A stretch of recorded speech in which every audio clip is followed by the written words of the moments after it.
ভারতের কেন্দ্রীয় শিক্ষামন্ত্রী ধর্মেন্দ্র প্রধানের পদত্যাগ ও আন্দোলনকারীদের প্রায় সব দাবি নরেন্দ্র মোদী সরকার মেনে নেওয়ার আশ্বাসে টানা আন্দোলন প্রত্যাহারের ঘোষণা দিয়েছে ককরোচ জনতা পার্টি।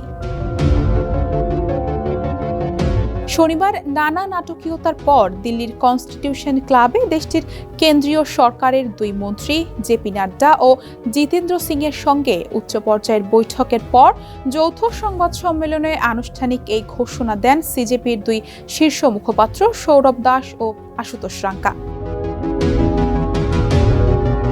গত কয়েকদিনের ধারাবাহিকতায় শনিবার সকাল থেকেই দিল্লির যন্তর মন্তরে ব্যাপক বিক্ষোভ প্রদর্শন করেন আন্দোলনকারীরা।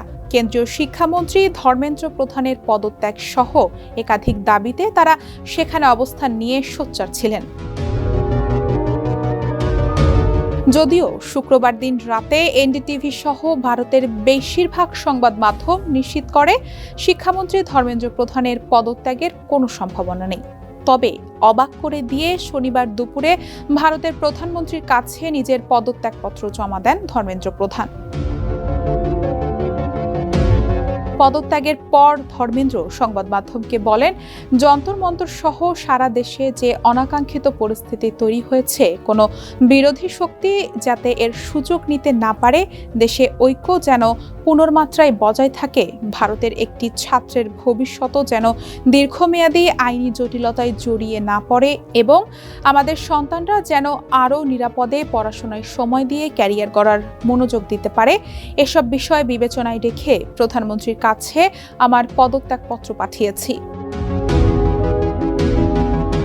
পরে বিকেলে দিল্লির কনস্টিটিউশন ক্লাবে সংকটের বাকি বিষয়গুলো স্থায়ীভাবে মীমাংসা করতে কেন্দ্রীয় সরকারের দুই মন্ত্রীর সঙ্গে বৈঠকে বসেন আন্দোলনকারীদের প্রতিনিধি সৌরভ দাস ও আশুতোষ রাঙ্কা। এ সময় আন্দোলনকারীদের সুনির্দিষ্ট দাবি মেনে নেওয়া হয়েছে উল্লেখ করে সিজেপির দুই মুখপাত্রকে আন্দোলন প্রত্যাহার করে নেওয়ার অনুরোধ জানান জেপি নাড্ডা। তার সেই আহ্বানে সাড়া দিয়ে সংবাদ সম্মেলনেই আন্দোলন প্রত্যাহারের ঘোষণা দেন সিজেপির দুই প্রতিনিধি। অন্যদিকে কংগ্রেস সহ দেশটির বিরোধী রাজনৈতিক দলগুলো ক্ষমতাসীন বিজেপি সরকারকে তীব্র কটাক্ষ করার পাশাপাশি আন্দোলনকারী শিক্ষার্থীদের জয়কে অভিনন্দন জানিয়েছে।